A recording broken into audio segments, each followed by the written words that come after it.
Bienvenue pour Classe Tourisque, un film très important de Claude Sautet, qui lui-même est un cinéaste très important, comme l'a très bien montré Bertrand Tavernier dans son film Voyage dans le cinéma français, et Bertrand Tavernier est là pour présenter Classe Tourisque, donc de Claude Sautet.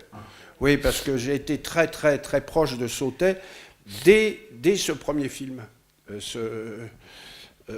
Oui, c'est compliqué. Le premier film de Sautet, j'explique qu'il y en a un autre, il y a un autre auquel il participe avant, mais son vrai premier film, c'est celui-là. Parce qu'il y a même un autre il est crédité d'un film, mais si on voulait le mettre en colère, on lui citait ce film. Il est crédité réalisateur de Bonjour Sourire. Et si on voulait énerver Sautet, ce qui donnait des résultats formidables parce que il était très colérique. Il fallait lui dire, alors Claude, parle-nous de Bonjour Sourire. Il devenait fou furieux. Il disait, arrêtez de me faire chier les mecs, arrêtez de me faire chier avec ce film. J'ai rien fait sur ce film. J'étais assistant réalisateur, le metteur en scène se barre et on m'a dit, il faut sauver le film, donc tu tournes. Voilà, c'est tout. J'ai rien fait, j'ai rien. Il hurlait. Et là, c'est le vrai premier film qui naît grâce à Ventura, Lino Ventura, qui avait repéré Sautet, qui avait terminé un film où jouait Ventura. Et Lino Ventura avait été très impressionné par la manière dont Sautet avait mis en scène 15 jours de ce film.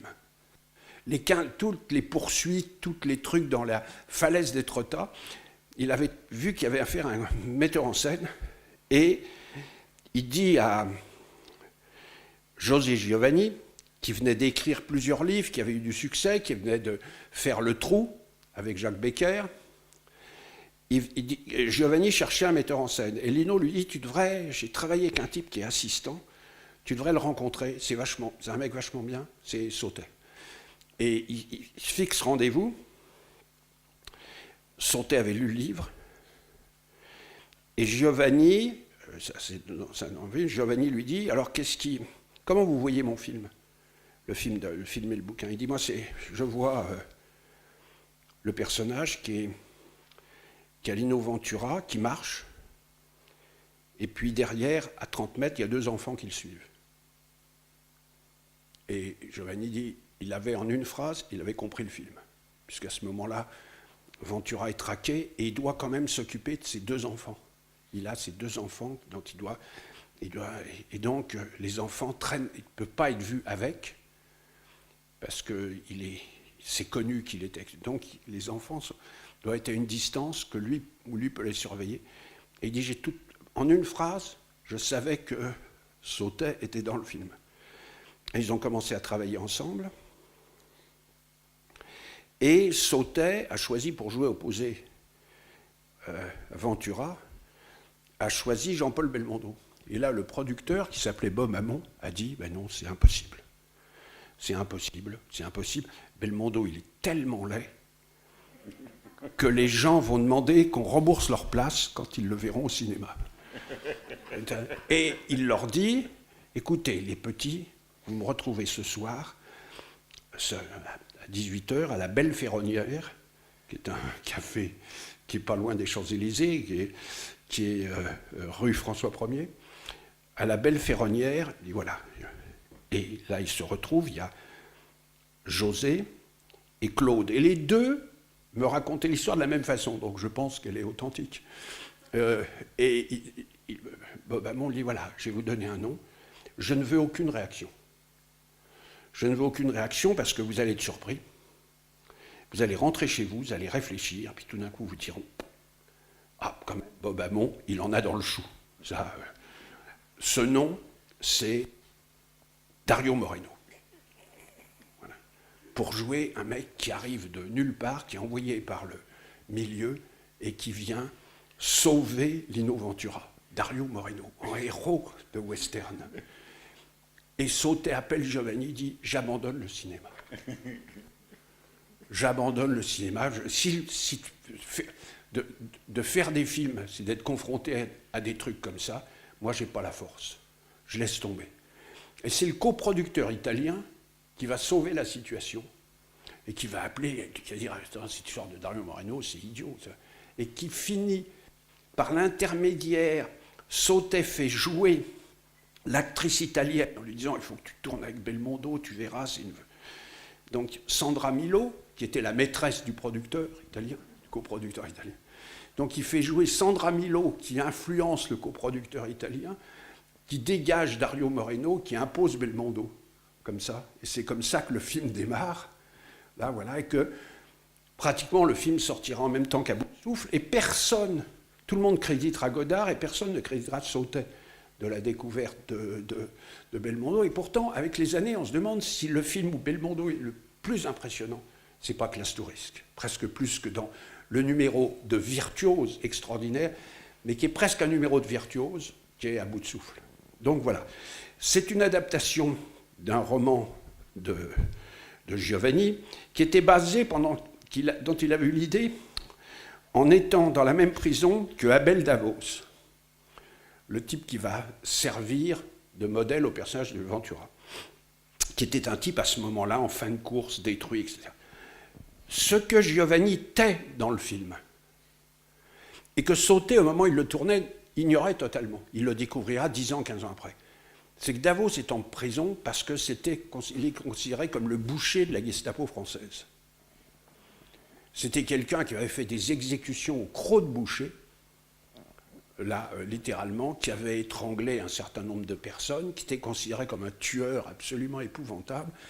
Et tout ça va disparaître du film. C'était d'ailleurs un moment où on ne s'intéressait pas du tout, dans aucun film, compris, mais au passé des gangsters. Il n'y avait qu'une seule personne dans le cinéma français qui le rappelait. Cette personne était cataloguée comme un autre type de droite, et pourtant il le rappelait continuellement. C'était Michel Audiard. Michel Audiard rappelait, qui détestait les gens du milieu, rappelait constamment que les 9/10 des gangsters avaient travaillé rue Lauriston avec la Gestapo française, et l'œuvre de Michel Audiard abonde en notations, en petites phrases sur le passé des gens.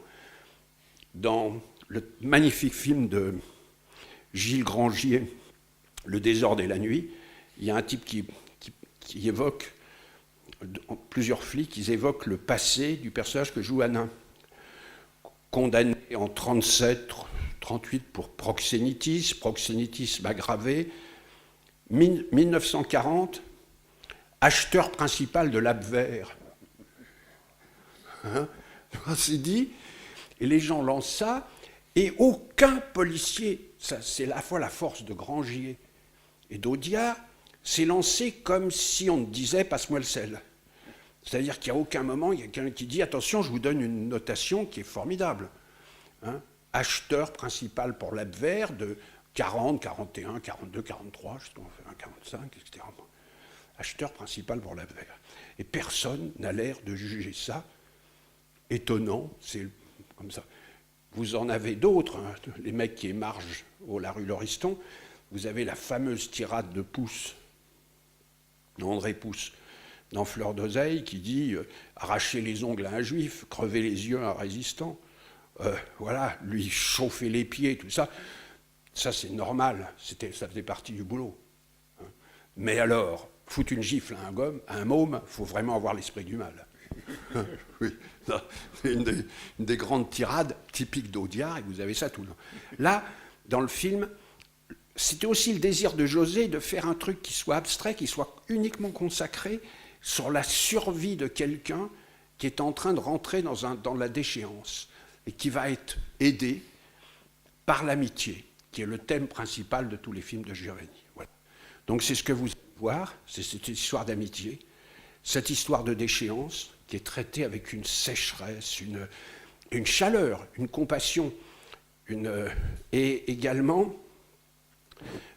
beaucoup de, oui, dire de vraie humanité forte sur le rapport entre les personnages, que l'amitié passe avant tout, avant même les actes qu'on fait.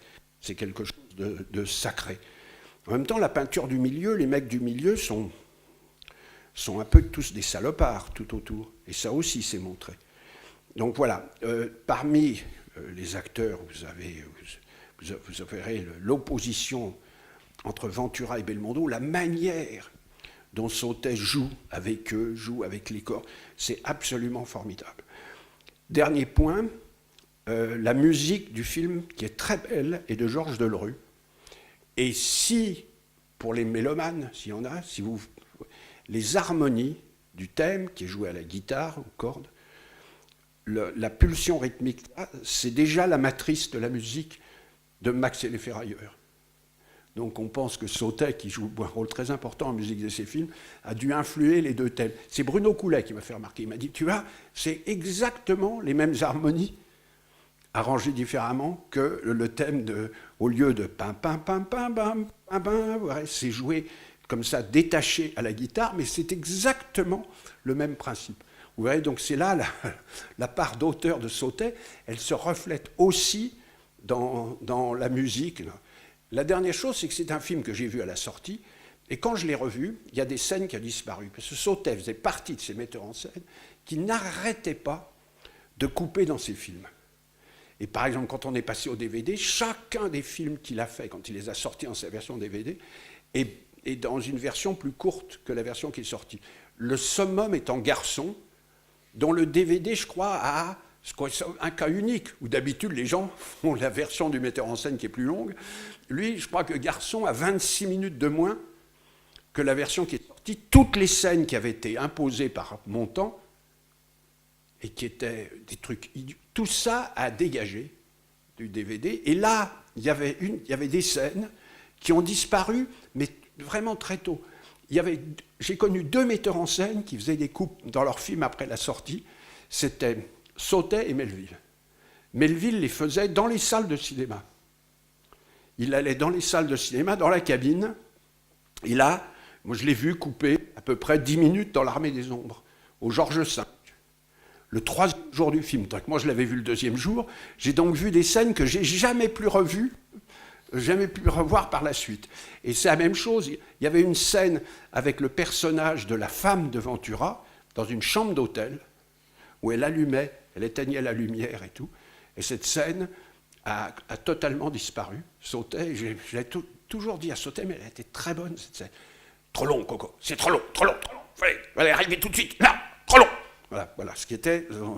Et c'est très marrant de voir tous les états des films de Sautet, comment ils se raccourcissent de plus en plus. Heureusement qu'il n'y a pas eu un truc supplémentaire au DVD, parce qu'on aura encore perdu quelques moments, je pense, dans les films. Voilà. Et j'espère que ça me plaira. Moi, je vais aller le revoir, du coup. Moi aussi. Et je voudrais qu'on remercie Bertrand Tavernier d'être venu ces 2 jours nous présenter son film et puis tous les films qui les ont accompagnés, puisqu'il va retourner à Paris.